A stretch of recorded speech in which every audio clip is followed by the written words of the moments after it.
A blessed day everyone. Welcome back to my channel.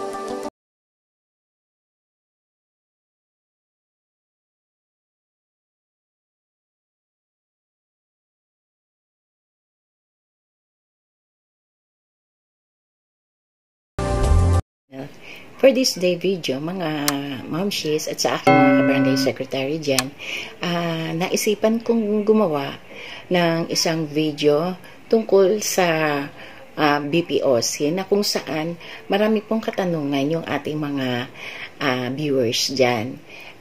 Pasensya na po kayo kung hindi ko po kayo masagot ng isa-isa kasi alam nyo naman po sa panahon ngayon, medyo busy pa rin ang inyong momshies. Kaya, naisipan ko na lang gumawa ng video ngayon, even though it's Sunday, Easter Sunday, medyo, ayun, katatapos lang po ng celebration namin dito sa bahay. Nagkaroon po kami ng Easter Sunday egg hunting. So, ayun, medyo dilim na po, malapit na maggabi, kaya ngayon naisipan ko na gumawa na lang ng isang video na makakatulong po sa inyo. So, kagaya po nitong audit, di ba po? Audit ng BPOC. So, yung gagawin natin ngayon mga ka-secretary ko, yung BPOC audit lang muna. So, sa susunod na video na lang po, yung ibang mga means of verification na hinihingi ninyong sample. So, dito nga po mga ka-secretary, sa number 1 ng ating BPOC audit, means of verification ay ang reorganization of BPOC. So, kung ano meron ako ngayon, alam ko na malaki rin ang maitutulong, lalong-lalo na po doon sa mga bagong secretary pa lang. So, pasensya na, medyo maraming palaboy. So, eto. Ang number 1 sa reorganization of BPOC ay yung executive order ng barangay resolution creating the BPOC. Ang nakalagay dito sa amin ay required po talaga ito, hindi maaaring wala. So, ibig sabihin, lahat po ng barangay ay gumawa ng isang executive order kasi po ito ay tinadhana ng batas na kailangan sa isang barangay ay meron tayong BPOC. So, ano po ang means of verification dito? Yun nga po, executive orders. So, yun. Number 1 po iyon. So, dako naman po tayo sa number 2.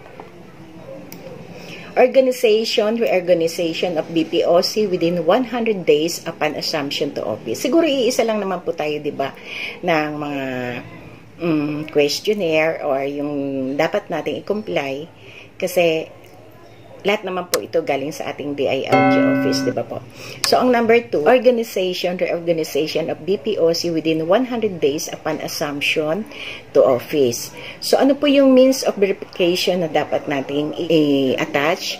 Ito po yung executive order din po. So, dalawa na ang executive order, number 1 at saka number 2. At para po dagdag grades din po, kung meron po tayo mga oath of office o maigagawa, pwede naman po nating ihabol na igawa ng oath of office yung ating mga BPOC members. Manap na lang po kayo ng sample ng oath of office nyo. Pwede nyo naman pong i-attach kung totoo naman pong meron kayong na-organize na mga BPOC members. Ang dapat na i-comply sa number 2 question is executive order. Number 2, yung oath of office para sa mga BPOC members. So, dakot naman po tayo sa number 3. Ang number 3 na tanong naman sa ating BPOC audit ay ang BPOC membership per EO number 366 series of 1996. So, kung titingnan nyo po yung, or i-review nyo, or babasahin nyo yung ating executive order, tingnan nyo po kung ang nakalagay doon ay EO number 366 series of 1996. Yun po dapat ang inadapt ng barangay, yung EO na yon. So, kung yun po yung EO na yon, yung number EO number 1, number 2, at saka ngayong number 3, ay magkakatulad po siya. Iisang EO po yon.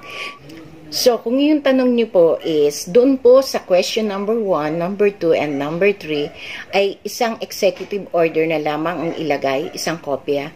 No, kasi sa amin, ang ginawa ko, may tabbings po kasi siya. Ayan, kung nakikita nyo, may mga tabbings po siya. So, every question, number 1, number 2, number 3. So, kailangan po na number 1, meron siyang sariling EO niya. Number 2, meron din po siyang sariling EO. At number 3, may sarili din siyang EO. So, ibig sabihin, kahit pare-pareho siya na executive order, 3 kopya po yung inilagay namin. Pero nasa sa inyo po yun, baka yung iba yung sa inyo. Ang akin naman po is yung sa amin. Sinishare ko lang naman po sa inyo. Then, yun nga po, ang sabi ko, dagdagan nyo na lamang po, kasi meron pa pong sa amin po, may hinihingi pa po, kagaya dito, yung number 3, executive order, di ba po uli? Barangay resolution or barangay resolution creating the BPOC. Kung wala po kayong executive order, siguro yung ibang barangay, barangay resolution po yung ginagawa nila para lang mag-create sila ng BPOC. Tapos, isa rin po sa means of verification na pwede nyong dagdag grades din po kasi yon is BPOC organizational structure. So, ayun po. Nakikita ko po sa inyo kung ako po ay merong BPOC organizational structure. So, ito po yung aming BPOC organizational structure. Ayan po.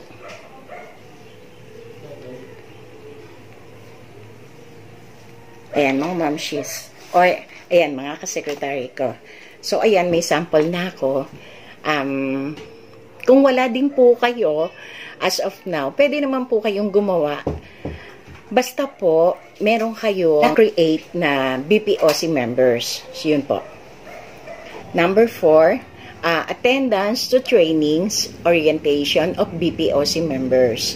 So, ang kinakailangan po na means of verification dito ay ang copy of certification of participation. Kung umattend po kayo or meron kayong inatenan na isang training para sa BPOC. Then, copy of attendance sheet with the title of the activity, date, time, and venue. So, yun po.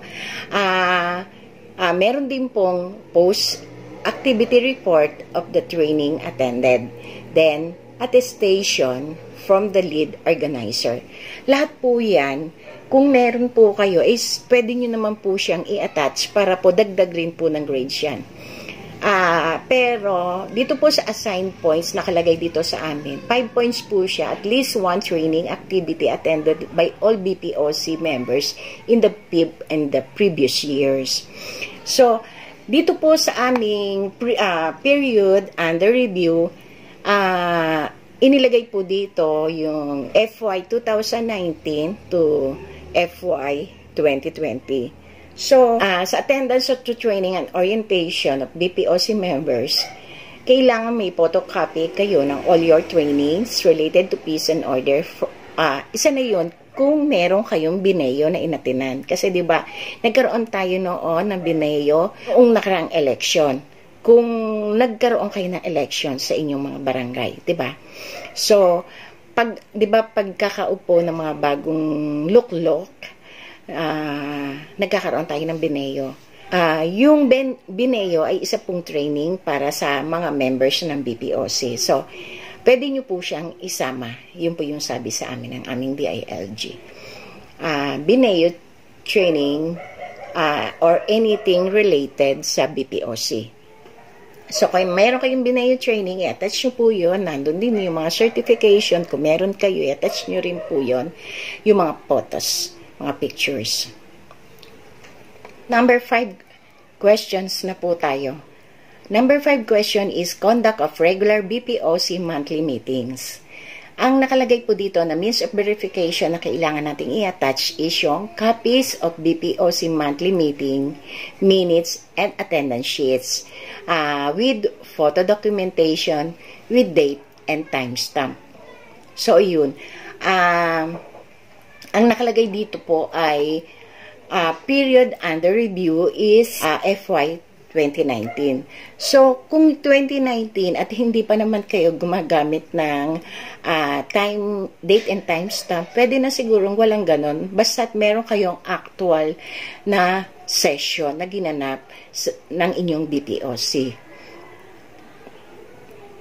Then, nakalagay din po dito, bonus point po, yung para po sa session nyo ng 2020. So, kung 2 taon po yung mailalagay nyo yung for the year 2019 and 2021, may bonus points po kayo. Pero kung 2019 lang po, okay lang din naman po kasi 10 points na po yun. So, 10 points. Why 10 points? Huwag nyo sabihin na kung halimbawa inattach nyo is 3 session lang sa loob ng 1 taon, hindi po siya 10 points. Kasi nakalagay din po dito yung assigned points. 10 points kapag nag-conduct kayo ng meetings at least once a month for 12 months. Then, 8 points kung nag-conduct naman po kayo ng meeting at least once a month for 10 to 11 months. So, minus, diba, nababawasan yung points. Then, 6 points naman po kung nag-conduct kayo ng meetings at least once a month for 8 to 9 months. Then, 4 points if you conducted meetings at least once a month for 6 to 7 months. Pababa po siya ng pababa. Then, 2 points naman kung nag-conduct lang kayo ng meeting at least once a month pero 4 or 5 months nyo lang po. Yun. Then, 1 point lang po kung 3 months and below. So, kinakailangan talaga na kahit 1 beses lang sa 1 buwan, at least nag-conduct kayo ng meeting sa loob ng kumpleto sa loob ng 1 taon. Dapat 12 months. Dapat na kumpleto niyo yung meeting nyo sa BPOC. May nagtatanong po kasi sa akin, ano nga po kung pangalan niya? Huwag ko na siyang banggitin, sige. May nagtanong siya sa akin, nag-message po siya sa Messenger. Sabi niya, ma'am, sabi niya ganun, paano po ba gumawa ng monthly meeting ng BPOC? So, nagtaka ako ngayon, sabi ko, bakit niya tinatanong kung paano gumawa ng minutes ng BPOC meeting? So, ibig sabihin, hindi pa siya nakakagawa ng kahit 1 beses ng minutes ng BPOC. So, inisip ko ngayon, siguro, yung mga barangay na ganun, kasi nasa probinsya siya, hindi ko naman siya inaano, no, siguro.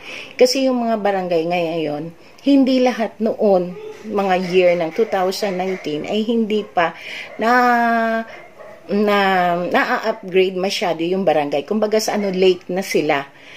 Hindi kagaya namin dito sa Cavite, na depende kasi yan sa mayor o depende sa mga nanunungkulan at sa DILG.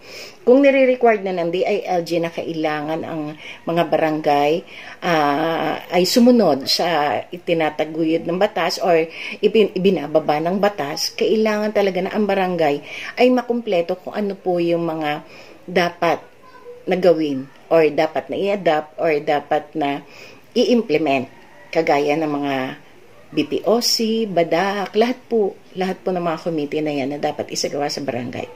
So, yun. Ang tanong niya, paano po yan? Wala po kaming meeting sa BPOC.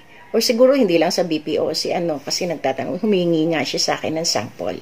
Huwag ko na lang bangkitin kasi alam ko naman mapapahiya yung secretary na yun. Pero siguro, ang sa akin naman, kaya ako naman sinasabi, I'm sure hindi lang isa ang ganong barangay na hindi pa naaabot. Kasi siguro mga nasa probinsya sila, yung mga malalayong probinsya or mga remote areas, na ngayon lang sila naaabot ng advanced na, what we call this, advanced na turo or advanced na ibinababa ng DILG. So, ayun, nasagot ko sa kanya, hindi naman po pwede na gumawa kayo ng minutes. Binigyan ko siya ng sample ng minutes ng BPOC at yung monthly minutes ng session namin. Pero, ang sabi ko sa kanya, hindi ka naman po pwedeng gumawa ng kunwarian lang na minutes just to comply sa hinihingi ng BPOC, means of verification ng BPOC audit. Pero, hindi ko rin alam kung kaya niyong gumawa. Depende rin yan di ba? Kung kaya niyong gumawa na, ewan ko kung makakalusot, pero sa akin kasi, kagaya ng aking 2019, meron lang akong 10 sessions lang or 10 meetings ang BPOC. Hindi ko na kanya pang dagdagan pa yun kasi yun lang yung actual na meron ako. Yun lang. Yun lang yung sabi ko sa kanya. So, kung wala, di wala. Okay lang na bumaba ang grades. At least, alam nyo ngayon, yung mga pagkukulang ng isang barangay o ng munisipyo. Then, sa susunod, hindi lang naman ito yung audit na mangyayari. Bawi na lang kayo sa susunod. At least, alam nyo na next time yung gagawin. So, ngayon pa lang, so, anong month lang naman ngayon, di ba? April. So, ngayon ay April, nagkaroon na tayo ng January, February, March. Kung yung 3 months na yun ay hindi pa rin kayo nakapag-session or nakapag-initiate na 3 months na yun, simulan nyo ngayong April. Wala namang masama pa rin. Kasi meron pa rin kayong 9 months. Hindi pa rin masama na meron kayong 9 months. So, kaya naman ginawa na audit natin ay period under review niya ang 2019 ngayon 2020-21 which is dapat 2020 kasi 'di ba last year ay hindi masyadong nakapag-session ng mga barangay kasi nga COVID. Pero kami nag-session pa rin kami bali 2 months lang na hindi kami nakapag-session yung mismong kasagsagan ng ECQ. Month ng April at saka, month ng April at saka May. Yun lang, wala kami session. Then, January, February, March meron. Then, June, nag-start ulit kami ng June hanggang December, kumpleto kami ng session. So, yun po. Yun po. Yung share ko lang po sa inyo. Sa question number 6 naman tayo. Ang hinihingi naman sa question number 6 is attendance to higher POC meetings. Period under review is FY 2019. Nung tingnan ko lahat ng mga files ko, ng mga photos ko, at saka ng mga sessions, hindi ako, kung nagkaroon man kami ng meeting sa higher POC. Ang nakalagay din dito, kung hindi higher POC, yung higher level units ng enforcement, law enforcement. Yan po yung ating mga kapulisan. So, sa assigned points, 5 points kapag nag-conduct tayo ng meeting with higher level POC and or law enforcement units at least twice a year. Hindi po siya hinihingi ng monthly, kundi humihingi siya ng at least twice a year, isang first sem at saka isang second sem. Yun po yun. 0 points kapag no meeting was conducted. So, ang nakalagay dito, ang notes ng aming DILG dito ay bonus siya 1 point will be given to the barangay which attended any of the local POC meetings, law enforcement meetings ng FY 2020. Kung merong meetings ng 2020, yun po, makakasama po siya. Bonus points lang po siya. Pero, 1 point lang. So, aaminin ko po sa inyo, wala akong makita ng photos or any minutes ng aming POC meetings with the higher, ng aming meetings with the higher POC. Kaya, meron lamang po kami 2020. 2019, wala po. Kaya, iyon. Hindi ko makukuha dito yung 5 points. Meron lang po ako dito yung bonus points 2020. Pero ayun, may naano ko dito, number 6, nakakalimutan ko. Yung attendance to higher POC meetings, ayan po pala yung aming DILG, yung magpo-provide. So, bawas problema. Kung magbibigyan kami, kasi hindi naman po nawalan kami ng meeting with our mayor at saka sa ibang kapulisan. So, siguro ang magpo-provide na nga lang nun yung aming DILG kasi, ayan, yung binabasa ko sa inyo, ayan, nakalagay. Attendance to higher POC meetings, care of DILG. So, yun. Ganyan po kasi gumawa ng aming reference, yung aming DILG. Sana po lahat ng DILG kasama kagaya po ng aming DILG. So, ayan po. Number 7 questions is conduct of special meetings. Ang assigned points po dito is 1 point, conducted special meeting once a year. So, ang special meeting, kahit isang beses lang siya sa isang taon. Ano ang means of verification na hinihingi dito? Copies of minutes and attendance of the meetings. Required po siya. Then, photo documentation with date and timestamp. Yun lang po.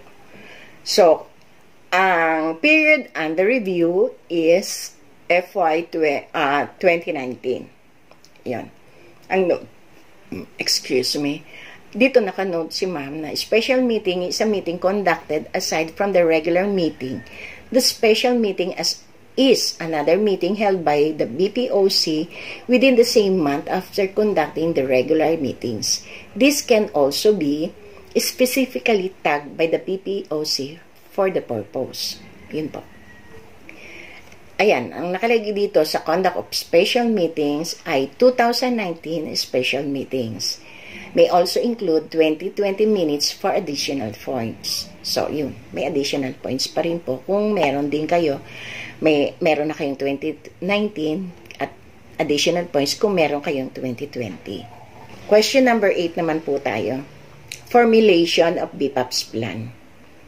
Ano po yung assigned points dito or legal basis? Item number 6, section 3 of EO number 366, series of 1996. Assigned points po dito is 12 points. Ang laki ng points niya.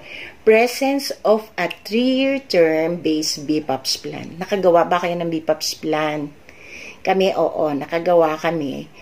Actually, doon pa po kami gumawa sa seminar namin. Tinuruan kami ng aming DILG sa tamang paggagawa ng BPAP's plan. Kasi, nung hindi pa po yung DILG namin ngayon, nung hindi pa po siya yung aming DILG, basta na kami gumagawa ng aming BPAP's plan, sa kanya-kanya na lang kami template. So, ngayon, nagbigay ang aming DILG na sarili ng template para maging uniform po kaming lahat. So, ano ang means of verification dito sa number 8 question? Copy of the approved BPAP's plan. So, ano ang BPAP's plan? Meron po ba kayo? Baka may magtanong. So, ito, ipapakita ko po sa inyo. Ito po yung aming sample ng BPAP's plan. Ganyan po siya. Number 9 na po tayo. Number 9, submission of BPAP's plan to BDC. Dito, humihingi ang ng means of verification ng katunayan na tayo ay nag-submit ng BPAP's plan sa ating BDC. Ang assigned points po dito ay 5 points. Ang means of verification po dito ay ang copy of the resolution of BPOC submitting the approved BPAP's plan to BDC. Required po yun. Kailangan meron tayong ginawa na resolution submitting the approved BPAP's plan sa ating BDC. Anong BDC? Barangay Development Council. Ito po. Resolution. Ayan.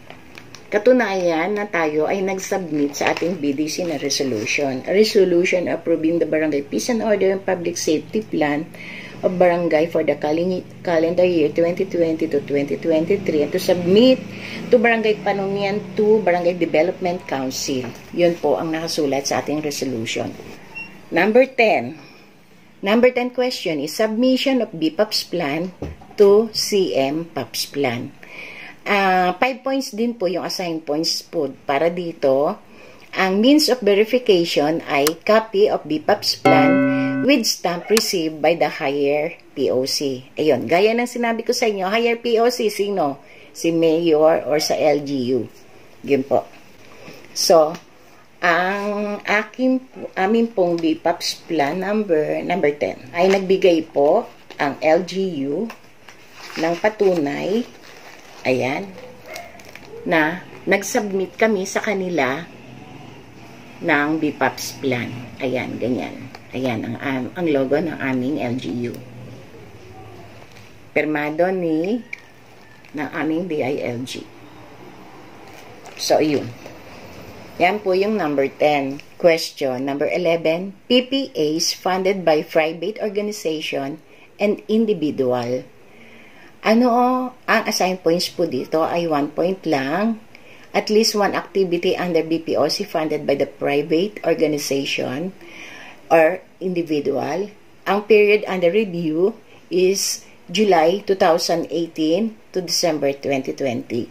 So, ano po yung means of verification na hinihingi ng question number 11? Copy of the MOA between private institution and barangay providing fund for the BPOC activities. So, kung meron po kayo na private institution na nagbigay ng pondo or nag-share ng fund sa inyo para po sa gawain ng BPOC, yun po yun. Gagawa lang po kayo ng ang akin pong inattach dito is ganire eh. Ayun. Nag-attach lang po ako ng PACR. Ayan. Post-Activity Compliance Report.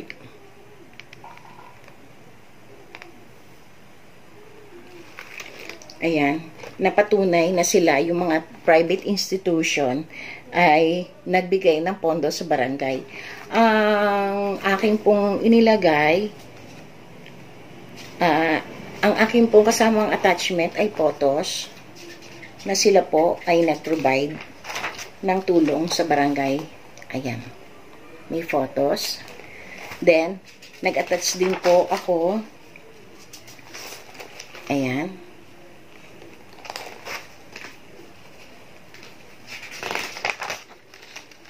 Marami sila, kaya marami akong photos. Ayun. Wala na pong attendance. Bali, PACR lang po. Number 12. Reviewed, updated their BPAPS plan. Kung na-review nyo po at na-update nyo ang BPAPS plan, yun po yung means of verification na kinakailangan. Copy of the approved, reviewed, updated BPAPS plan. Yun lang po yun. 1 point lang naman po siya. Then, number 13, active citizen participation. Kung meron po sa inyong barangay na mamamayan na nakiparticipate sa inyong mga gawain sa barangay, lalo na po sa BPOC, ayun, ang means of verification nyo po ay copy of the certificate of appreciation o recognition na ibinigay nyo po sa kanila. Then, photo documentation with date and timestamp. Then, terminal report or post-activity report. And attendance sheet. So, ang akin pong ginawa ay gumawa ako, PACR din po, patunay na nagawa ng activity, patunay na ang aming mamamayan ay nakaparticipate sa isang activity dito sa barangay. So, ayun, mga pictures. Picture. Attendance nila. Then, ginawan ko po sila ng certificate of appreciation. Lahat po sila. Ayan. Ang certificate of appreciation ay sariling gawa o sariling template ng barangay. Kayo na pong bahala kung sa inyo kukuhanin. Yun. Number 14, ang question ay percentage of accomplished PPAs versus targets. Ang assigned points po dito ay 8 points. Then, 6 points sa 50, 84%. 4 points sa mas mababa, 25 to 49%. And 2 points sa pinakamababa, 24 and below. Ano po yung mga means of verification dito? Accomplishment report, project status report, annual reports, terminal reports. Di ba po tayo naman yung nagsasubmit ng accomplishment report sa ating DILG, di ba po, ng BPOC? So, kami po ay nagsasubmit ng BPOC semestral, first sem, and second sem. Kung hindi po ako nagkakamali. Yun. Then, number 15, percentage of fund utilization. Ang assigned points po dito is 8 points. Then, ganun din po. Pag mababa, it's 2 points. Ganyan, sunod-sunod din po. Then, kagaya din po ng number 14. Then, yung means of verification niya, accomplishment report in any format. Ito po, gagawa kayo ng sariling format nyo na may nakalagay ng physical and financial accomplishment report. So, yung akin, number 15, percentage of fund utilization na ginawa. Ito po siya. Dito po, makikita nyo yung approved work and financial plan. Then, program, project implementation na nakalagay dito yung program, project and activities. Tapos, meron siyang physical accomplishment, status, financial accomplishment, amount, source, yun, etc. etc. Dito nyo makikita kung accomplish yung barangay, kung 100%, yun. Kung hindi naman, makikita nyo yung mababa ko. So, kung 100%, may 8 points na kami. Yun. Then, punta naman tayo sa number 16. Number 16 question is, submission of BPAP semester accomplishment report. Ang assigned points po dito, 5 points submitted to semester reports on time. 4 points, submitted 1 SEM report on time and 1 SEM report not within the prescribed period. 3 points, submitted 2 semester report but not within the prescribed period. 2 points, submitted 1 SEM report within the prescribed period. And 1 point, submitted 1 SEM report but not within the prescribed period. So, anong means of verification natin na kinakailangan dito is accomplishment report in any format with stamp receipt. Ibig sabihin, patunay na na-receive po siya ng pinagpasahan natin. For example, DILG. Diyan naman tayo kadalasan na nagpapasa ng mga reports natin eh. Then, physical and financial accomplishment report in any format with stamp receipt. Yun, kailangan po may receive siya with stamp. Number 16 pala, include 4 semester report 2019 first SEM and second SEM 2020 first and second SEM. So, yun. Dalawa sa 2019 at dalawa sa 2020. Yung kinakailangan natin. Yun. Question number 17 na tayo. Resolution recommending to enact any PEOC-related ordinances to improve the peace and order situation in the barangay. So, 6 points po ang assigned points dito. Then, 0 points kapag wala kayong na-recommend na ordinances related sa POC. Ano ang means of verification po natin dito? BPOC resolution for the purpose. Assessment report, evaluation on the implementation for POC related issuances. Another one is accomplishment report prepared by BPOC with recommendation portion for POC related ordinances and others. Yun po yung number 17. So, ang period of under review po nito is July 2018 to December 2020.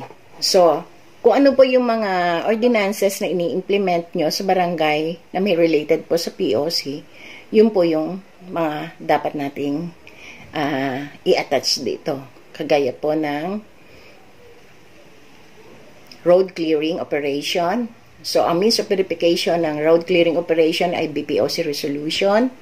Then, MOBs for barangay with existing barangay ordinance like BPOC resolution recommending measures on how to improve the implementation of the said ordinance. Yan po, yung number 17.1. Kung meron kayong resolution sa road clearing operation. Number 17.2, resolution on regulating the sale of cigarettes and alcoholic beverages to minors. So, yun po yung means of verification niya ay BPOC resolution. Then, number 17.3, yung resolution on curfew hours. Ayun.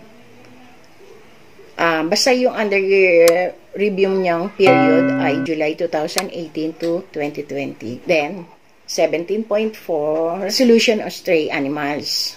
Yun. 17.5 is yung resolution on free of use of video okay. 17.6 is resolution on prohibition to roam around half naked. Yun, kung may resolution din po kayo nun, yun.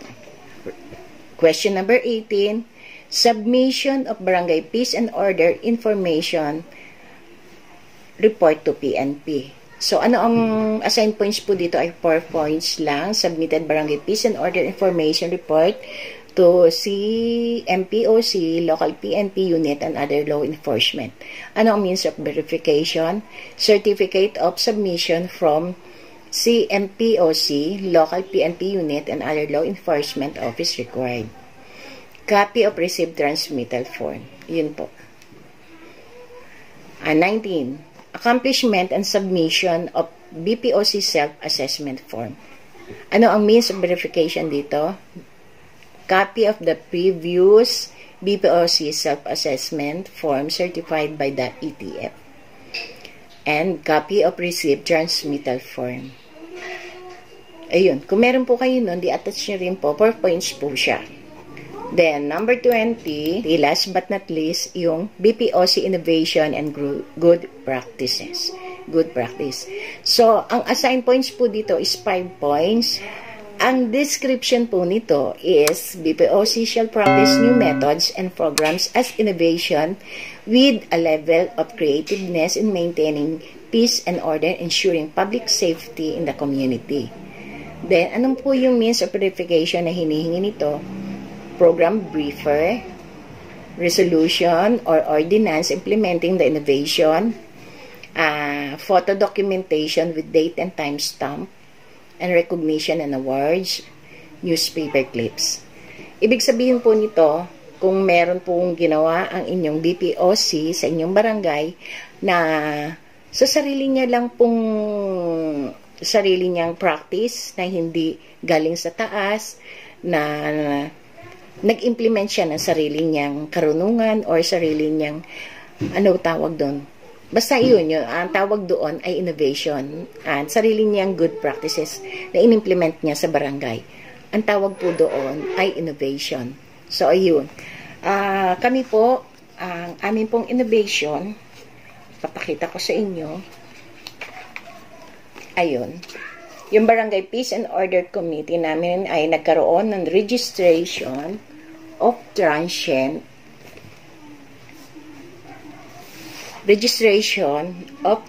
residents push. Po kami ng documentation nito na may program brief. Ayan. With pictures. Ayun, yun lang po. Patunay lang po na nagkaroon kami ng innovation of good practices sa barangay. So, ayun mga kasekretary ko, dito po nagtatapos yung i-share ko sa inyong ginawa kong aking sariling audit documents, anong tawag dito, ang aking means of verification. Actually, natapos ko na po ito, pero dahil may mga dagdag, so ayan, kailangan ko pa siyang isingit. Medyo makapal na po siya, nadagdagan pa. So ayun, lalo nang kumapal. Kaya ayan, mga sec, sana po malaki po yung naitulong ng ginawang kong video na ito sa inyo. Kung meron pa po kayong katanungan, just comment down below para po, ito po ang inyong lingkod ay patuloy pong makatulong sa inyo sa abot ng aking makakaya.